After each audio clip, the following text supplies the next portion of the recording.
আমি তোমাকে বারবার সতর্ক করেছিলাম।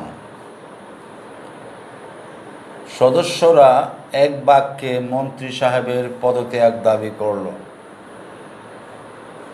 লোকটি হাড়ে হাড়ে বজ্জাত। এরকম বাসা বাসা পড়ায় কাজ হইবে না। উদ্দেশ্য সফল করার লক্ষ্যে সে প্রাণপণে চেষ্টা করিল। আসসালামু আলাইকুম, my loving students and respected viewers. Welcome back to my English class. Today I am going to conduct an English class on extra item named Translation from Bengali to English. My dear students of Oral ML High School are cordially invited to join this class as it is very important for them. প্রিয় শিক্ষার্থীবৃন্দু, আমি তোমাদের জন্য আজকে একটি extra topic মানে translation from Bengali to English বিষয়ের উপর একটি ক্লাস করতে যাচ্ছি। এই ক্লাসটির মাধ্যমে আমি তোমাদেরকে বাংলা থেকে ইংরেজি করা শেখাবো, পাশাপাশি প্রত্যেকটি বাক্যে একটি করে অ্যাডভার্বিয়াল ফ্রেজের ব্যবহার শেখাবো। তো আগে আমি সর্বপ্রথম ফ্রেজগুলি একটু তোমাদের সাথে শেয়ার করে নিই। ওভার অ্যান্ড ওভার অ্যাগেইন, যার অর্থ হবে বারবার। ওভার অ্যান্ড ওভার অ্যাগেইন, বারবার। Next, weak to the backbone, হাড়ে হাড়ে বজ্জাত, হাড়ে হাড়ে দুষ্ট, যার অর্থ C by fits and starts, by fits and starts, বাসা বাসা, মাঝে মাঝে উদ্যম সহকারে।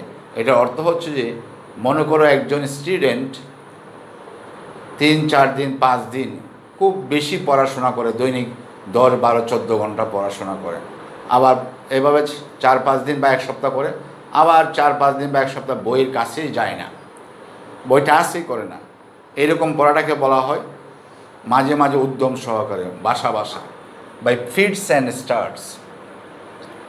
Number D, heart and soul, প্রাণ প্রাণপণে বা মনে প্রাণে। উইথ ওয়ান ভয়েস, এক বাক্যে। এই ফ্রেজের ব্যবহারগুলি আমরা শিখব।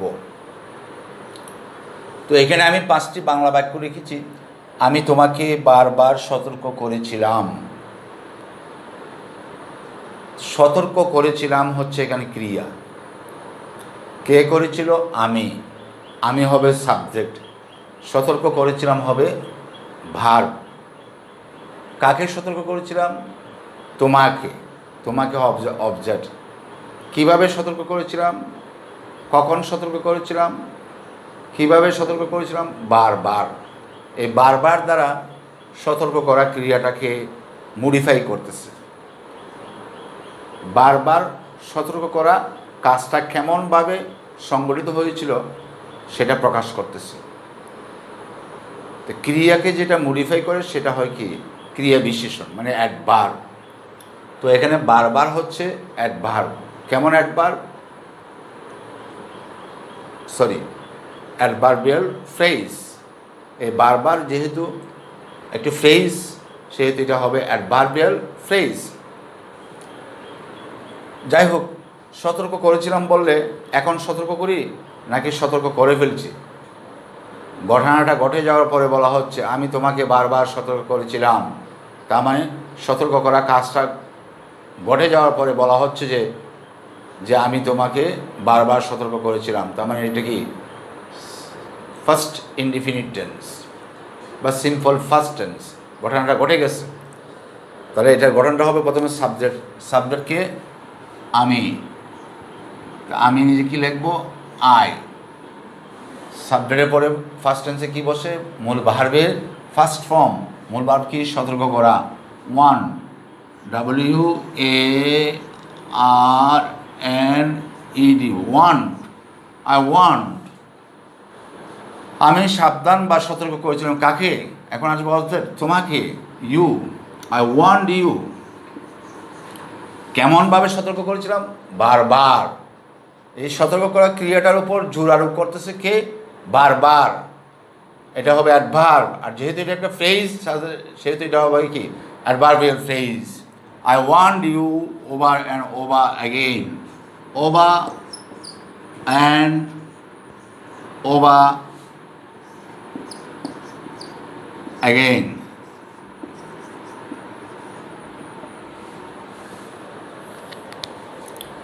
I want you over and over again. I want you over and over again. First indefinite tense. Next one. সদস্যরা এক বাক্যে মন্ত্রী সাহেবের পদত্যাগ দাবি করল। এখানে ক্রিয়া কি, দাবি করল। এখানে ক্রিয়া হচ্ছে দাবি করল। কে দাবি করলো, সদস্যরা। তাহলে সদস্যরা হবে সাবজেক্ট, দাবি করলো হচ্ছে ক্রিয়া, ভার্ব। কি দাবি করলো, পদত্যাগ। কার পদত্যাগ, মন্ত্রী সাহেবের। কখন, কিভাবে দাবি করলো, এক বাক্যে। এই দাবি করা ক্রিয়াটা কেমনভাবে সংগঠিত হয়েছিল, এক বাক্যে। তাহলে এক বাক্যে এটা হবে অ্যাডভার্বিয়াল ফ্রেজ।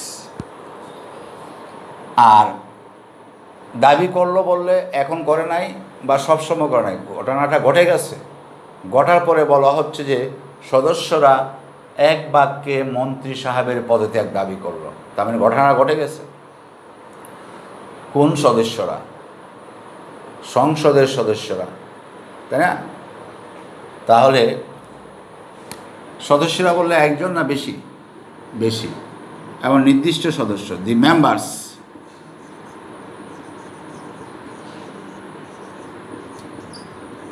দি মেম্বার্স।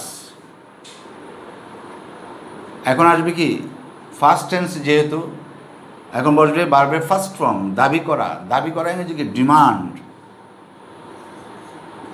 ডিমান্ডের ফার্স্ট ফর্ম কি হবে, ডিমান্ডেড। দি মেম্বার্স ডিমান্ডেড। এখন বসবো অবজেক্ট। অবজেক্ট কি, পদত্যাগ, রেজিগনেশন। কার রেজিগনেশন, মন্ত্রী সাহেবের। তাহলে একটা আর্টিকেল বসবে, যে কারো রেজিগনেশন নাকি একজন নির্দিষ্ট মন্ত্রী, হ্যাঁ এই জন্য এটা আর্টিকেল দিয়ে বসবে, দি resignation.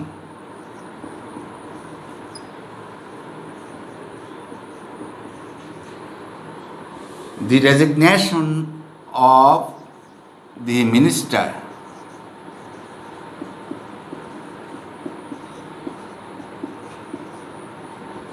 The members demanded the resignation of the minister. কেমনভাবে দাবি করলো, এক বাক্যে, with one voice.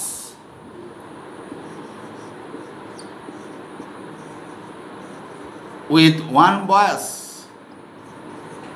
এক বাক্যে, এ উইথ ওয়ান ভয়েস এটা হচ্ছে adverbial phrase. The members demanded the resignation of the minister with one voice. The members demanded the resignation of the minister with one voice. Please repeat after me. The members demanded the resignation of the minister with one voice. Okay, next one. লোকটি হারে হারে বজ্জাত। বজ্জাত মানে দুষ্ট। আমরা বলে থাকি না যে ছেলেটা হারে হারে দুষ্ট, এটাকে বলা হয় উইক টু দ্য ব্যাকবোন। কে বজ্জাত, লোকটি। এইখানে কোনো ভার্ব নেই, এটাকে সাজাতে হবে। যেখানে যে বাংলা বাক্যে ক্রিয়া থাকে না সেটার ইংরেজি করার সময় আমরা হয় ক্রিয়া নেই। লোকটি হচ্ছে হারে হারে বজ্জাত, তার মানে দি ম্যান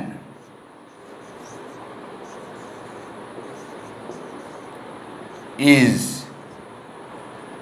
লোকটি হচ্ছে, দি ম্যান ইজ, হয় ক্রিয়া আনলাম। কি, লোকটি কি হারে হারে বজ্জাত, weak to the backbone. Wicked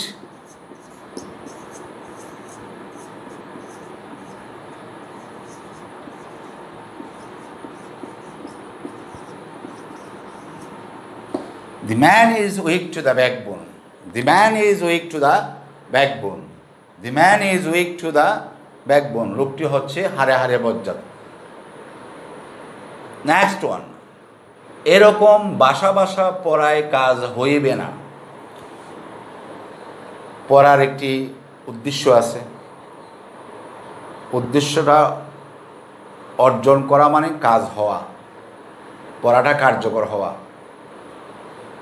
আর উদ্দেশ্যটা যদি হাসিল করা না যায় তা মানে তখন কি হবে না, কাজ হবে না। ঠিক আছে, এখানে ক্রিয়া হচ্ছে, ওই যে বলছে কাজ হইবে না, কাজ হওয়াটা হচ্ছে ক্রিয়া। কাজ হওয়া মানে পড়ার যে উদ্দেশ্য, উদ্দেশ্যটা হাসিল হওয়া। তো এখানে সাবজেক্ট হচ্ছে এরকম বাসা বাসা পড়া, এটা হচ্ছে সাবজেক্ট। কাজ হইবে না বললে এখন বোঝাচ্ছে না, আগে বোঝাচ্ছে না, ইন ফিউচার, পরে, যে এরকম বাসা বাসা পড়া কাজ হবে না। অর্থাৎ তুমি একদিন পড়ো আবার 3 দিন পড়ো না, তখন তোমার অভিভাবক তোমাকে বলতেছে এরকম বাসা বাসা পড়ায় কাজ হবে না। তার মানে কি, উদ্দেশ্য সফল হবে না, উদ্দেশ্য অর্জন করা যাবে না, হাসিল করা যাবে না। তো এটা ভবিষ্যৎবাণী করতেছে, তো ফিউচার হবে। তো এখানে সাবজেক্ট কি, এরকম বাসা বাসা পড়া। তো এইরকম বাসা বাসা পড়া, এটার ইংরেজি হবে reading by fits and starts. এটা হচ্ছে subject, reading by fits and starts, এরকম বাসা বাসা পড়া, কাজ হইবে না। তার মানে এটা ফিউচার। ফিউচারের সাবজেক্টের পর কী বলছে, অক্সিলারি ভার্ব কী বলছে, উইল। উইল, এখন এটা হা বোধুক না না বোধুক, না বোধুক, তাহলে নট আনতে হবে, উইল নট। কাজ হওয়া মানে, কাজ হওয়া অর্থে আমরা ব্যবহার করবো এখানে do verb, will not do. তুমি কারো কাছে একটা কলম চাইছো, কলমটা দেওয়ার পরে সে কলমটা যাচাই করে দেখলো, সে বললো যে, আবার তোমাকে ফেরত দিল, বললো যে কলমটি, এই কলমটি চলবে না, মানে এই কলম দ্বারা আমার উদ্দেশ্য হাসিল হবে না, this pen will not serve my purpose. আবার বলতেছে যে এটি চলবে, this pen will do. Do অর্থ এখানে চলা, মানে কার্যকরী হওয়া অর্থ হিসাবে আমরা কী ব্যবহার করলাম, do. Reading by fits and starts will not do, মানে এইরকম বাসা বাসা পড়া চলবে না, কাজ হবে না। উদ্দেশ্য সফল করার লক্ষ্যে সে প্রাণপণে চেষ্টা করিল। ঘটনা ঘটার পরে বলা হচ্ছে না, ঘটার আগে বলা হচ্ছে? অবশ্যই ঘটনা ঘটে যাওয়ার পরে বলা হচ্ছে।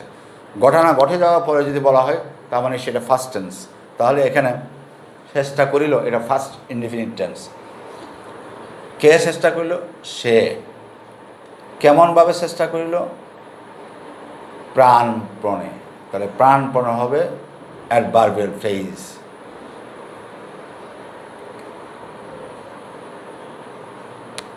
এরপর অতিরিক্ত অংশ কি? উদ্দেশ্য সফল করার লক্ষ্যে, এটা হচ্ছে একটি ইনফিনিটিভ ফ্রেজ। তাহলে কে চেষ্টা করলো? সে। সে ইংরেজি কি লিখবো? হি। ট্রাই অর্থ চেষ্টা করা, ট্রাইয়ের ফার্স্ট ফর্ম কী হবে? ট্রাইড। কেমনভাবে চেষ্টা করলো? প্রাণপণে, এটা হবে phrase, adverbial phrase. Heart and soul, he tried heart and soul. He tried heart and soul, কী জন্য করলো? উদ্দেশ্য সফল করার লক্ষ্যে, তাহলে এটা দ্বারা এটা ইনফিনিটিভ হবে। To gain, to gain, to gain সফল করার লক্ষ্যে মানে উদ্দেশ্য হাসিল করার লক্ষ্যে, লাভ করার লক্ষ্যে, নিজের উদ্দেশ্য অর্জন করার লক্ষ্যে। টু গেইন হিজ অবজেক্টিভ, উদ্দেশ্য ইংরেজি কী লিখলাম? Objective. He tried heart and soul. He tried heart and soul to gain his objective. উদ্দেশ্য সফল করার লক্ষ্যে সে প্রাণপণে চেষ্টা করিল।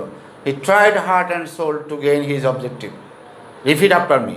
He he tried heart and soul to gain his objective. এই পাঁচটি বাক্যে আমরা পাঁচটি অ্যাডভার্বিয়াল ফ্রেজ শিখতে পারলাম। এখানে প্রথম বাক্যটি ফার্স্ট ইনডিফিনিট টেন্স, দ্বিতীয় বাক্যটি ফার্স্ট ইনডিফিনিট টেন্স, তৃতীয় বাক্যে মূল ক্রিয়া নেই, এই জন্য এটাকে হয় ক্রিয়ার সাহায্যে আমরা কী করছি, ট্রান্সলেশন করছি। কোন টেন্সের হয় ক্রিয়া আনছি? প্রেজেন্ট টেন্সের। কেননা লোকটি হারে হারে বজ্জাত, এটা তার চারিত্রিক বৈশিষ্ট্যের কথা বলা হচ্ছে। আর বৈশিষ্ট্য প্রকাশ করে এমন বাক্য সবসময় প্রেজেন্ট টেন্স হয়। চতুর্থ বাক্যটা ফিউচার টেন্স হয়েছে, পঞ্চম বাক্যটি আবার ফার্স্ট টেন্স হলো। তো এখানে পাঁচটি বাক্যে আমরা পাঁচটি অ্যাডভার্বিয়াল ফ্রেজ দেখতে পাইছি, ওভার অ্যান্ড ওভার এগেইন, তারপরে উইথ ওয়ান ভয়েস, তারপরে উইক টু দ্য ব্যাকবোন, আবার by fits and starts, the heart and soul. These are 5 adverbial phrases used in different 5 sentences. Thank you once again for joining the class. See you again in the next class. Till then, Allah Hafiz. Assalamu alaikum.